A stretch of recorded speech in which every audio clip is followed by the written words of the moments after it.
মুসা আলাইহিস সালাম আল্লাহর সাথে সরাসরি কথা বলতেন। ওয়াকাল্লামাল্লাহু মুসা তাকলিমা, সুবহানাল্লাহ পড়েন। আওয়াজ তুলে সবাই বলেন সুবহানাল্লাহ। এখন বনি ইসরাইল হচ্ছে পৃথিবীর সবচেয়ে গোয়ার জাতি। তারা বলে, মুসা তুমি যে আল্লাহর সাথে কথা বলো আমরা তো দেখি না, তুমি যে কথা বলো আমরা তো শুনি না, তো কি করতে হবে? বনি ইসরাইল বলে, আমাদের মধ্য থেকে 70 জন নিয়ে যাইতে হবে তুর পাহাড়ে। ওরা আয়েশা যদি কয় হয় আমরা শুনছি, তাহলে বিশ্বাস করব। কত বড় ডাকাত দেখছেন বনি ইসরাইল।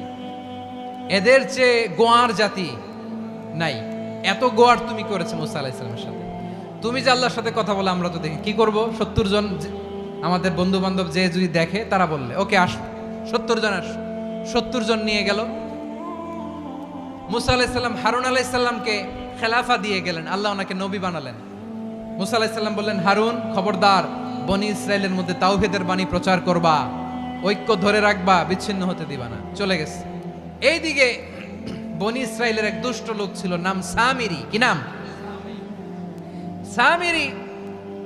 সে সবাইরে বলল, তোমাদের স্বর্ণগুলো ফালাও। স্বর্ণগুলো ফেললো। বনি ইসরাইলের স্বর্ণগুলোকে গলিয়ে সে একটা গরুর বাচ্চা বানালো। গোবৎস। কিসের বাচ্চা? দেখেন গরুর পূজা কিভাবে শুরু হয় পৃথিবীতে প্রথম। গোবৎস পূজা, গরুর বাচ্চার পূজা কিভাবে। সে স্বর্ণ গলি গরুর বাচ্চা করে, জিবরাইল আলাইহিস সালাম যে জমিনে এসেছিলেন, ওই ফেরেশতার পায়ের নিচের একটু মাটি সে বুদ্ধি করে প্যাকেটে রেখে দিছিল। সে গরুর বাচ্চা বানায় স্বর্ণ দিয়ে গলিয়ে ওই মাটি এটার মধ্যে ঢুকাই দিছে ভেলকি দেওয়ার জন্য। স্বর্ণ দিয়ে বানানো গোবৎস গরুর বাচ্চার গায়ে যখন সেই মাটি ছুঁড়ে দেয়া হলো, এখন বাছুরের ভেতর থেকে ভ্যাঁ ভ্যাঁ আওয়াজ আসতেছে। কি আসতেছে? সবাই তো অবাক। সামিরি বলে, আরে তোমরা যে 70 জন দিয়ে মুসা আলাইহিস সালাম রে পাঠাইছো, ওইদিকে এত ঘুরতেছে, আল্লাহরে খুঁজে পায় না, আল্লাহ তো এটার ভিতরে ঢুকছে। নাউজুবিল্লাহ বলবেন না? তোমরা যে 70 জন দিয়ে পাঠাইলা, 70 জন নিয়ে মুসা আলাইহিস সালাম খালি ঘুরতেছে, আল্লাহরে পায় না। পাবে কেমনে? আল্লাহ তো, নাউজুবিল্লাহ, এটার ভিতরে সেজদা দাও। এই সেজদা দিয়ে গেল। আল্লাহর নবী হারুন আলাইহিস সালাম বললেন, খবরদার, এটা সুস্পষ্ট শিরক। আল্লাহ সব গুনাহ মাফ করে, শিরকের গুনাহ মাফ করে না। খবরদার, তোমরা থামো। কে শোনে কার কথা? এই যে যেমন এখন আপনারা আমার কথা শুনতেছেন না?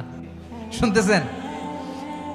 হারুন আলাইহিস সালাম বললেন, খবরদার, এই শিরকি কাজে তোমরা সংযুক্ত হয়ো না। তোমাদেরকে কি মনে নাই আমার ভাই মুসা আলাইহিস সালাম কি বলছে? আল্লাহ শিরক মাফ করে না। খবরদার, শিরক করো না, আল্লাহরে ভয় করো। হারুন আলাইহিস সালাম তাদেরকে বুঝালেন, শিরক করো না, আল্লাহরে ভয় করো। শুধু এতটুকুই তিনি বুঝালেন, দাওয়াতি কাজ পালন করলেন, কিন্তু প্রতিরোধ করেন নাই, সশস্ত্র সংগ্রামে লিপ্ত হন নাই, বাধা দেন নাই। কারণ গৃহযুদ্ধ বেঁধে যেতে পারে। উনি ভাবলেন, আমি যদি আমার বাহিনী নিয়ে দাওয়াত দেওয়ার সাথে সাথে প্রতিরোধ করি, আক্রমণ করি, ওরাও আমারে আক্রমণ করবে, ব্লাডশিড হবে, রক্তপাত। এমন অবস্থা হবে বনি ইসরায়েলের মধ্যে, যেটা হয়তো আমার ভাই মুসাও কন্ট্রোল করতে পারবে না। সুবহানাল্লাহ কইবেন না? এক একজন নবীকে আল্লাহ তাআলা কি ইন্টেলেক্ট দিয়ে পাঠিয়েছেন। তিনি ভাবলেন, আমি দাওয়াতি কাজটাই করি, এটা যে হারাম এটা থেকে শুধু বারণ করি, কিন্তু প্রতিরোধ না করি। আমি যদি ঐক্য ধরে রাখতে পারি, বাকিটা আমার ভাই সামলে নেবে। সুবহানাল্লাহ। হারুন আলাইহিস সালাম প্রতিরোধ করলেন না। বনি ইসরায়েলের মধ্যে গৃহযুদ্ধ বেঁধে যাওয়ার আশঙ্কায় প্রতিরোধ করলেন না, আক্রমণ করলেন না, শুধু দাওয়াত দিলেন। ইন দা মিন টাইম মুসা আলাইহিস সালাম আল্লাহর সাথে কথা বলে যখন ফিরে আসলেন, দেখলেন বনি ইসরায়েলের অধিকাংশ লোক মুশরিক হয়ে গেছে। মুশরিক হয়ে গেছে। মুসা আলাইহিস সালাম রেগে গেলেন। রেগে প্রথমে বনি ইসরায়েলদেরকে অ্যাটাক না করে ভাইয়ের দাড়ি ধরলেন। হারুন আলাইহিস সালামের দাড়ি আর চুল। মেজাজি নবী ছিলেন। হারুন, তুমি কি করলা? তোমার কি দায়িত্ব দিয়ে গেলাম, তুমি কি করলা? তুমি থাকতে বনি ইসরায়েল কেমন করে শিরকের কাজে নিমজ্জিত হয়ে যায়? সাইয়েদনা হারুন আলাইহিস সালাম বললেন, ইন্নী, কোরআন সাক্ষী, কোরআন থেকে কোট করছি, ইন্নী খাশিতু আন তাকুলা ফাররাকতা বাইনা বনি ইসরাঈলা ওয়া লাম তারকুব কওলি। ও আমার ভাই, আমার দাড়ি ধরবেন না, আমার মারবেন না। আমি ভয় করেছি, আমি ভয় পেয়েছি, না জানি আপনি বলেন তুমি কেন খাশিতু আন তাকুলা ফাররাকতা বাইনা বনি ইসরাঈল, আপনি এসে আমারে যদি বলেন তুমি কেন ঐক্য ধরে রাখলে না, কেন মারামারি হলো, কেন রক্তপাত হলো? তোমার কি এই দায়িত্ব আমি দিয়েছিলাম? আমার কথার দিকে কি তুমি ভ্রুক্ষেপ করো নাই? আমি যে বলছি তাওহীদের বাণী প্রচার করবা আর ঐক্য ধরে রাখবা, আমার কথা কি শোনো নাই?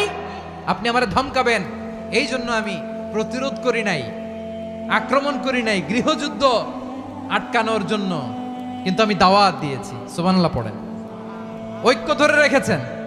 মুসা আলাইহিস সালাম মুহূর্তেই সামিরীকে আক্রমণ করলেন, অ্যাটাক করলেন, শাস্তি দিলেন। মুহূর্তেই ওই গোবৎস গরুর বাছুরকে ভেঙে চুড়ে মেসাকার করে সাগরের মধ্যে ভাসিয়ে দিলেন। পুরো বনি ইসরায়েলকে আবার তাওহীদের উপর প্রতিষ্ঠিত করলেন। পড়েন সুবহানাল্লাহ। এই ঘটনা থেকে শিক্ষা কি?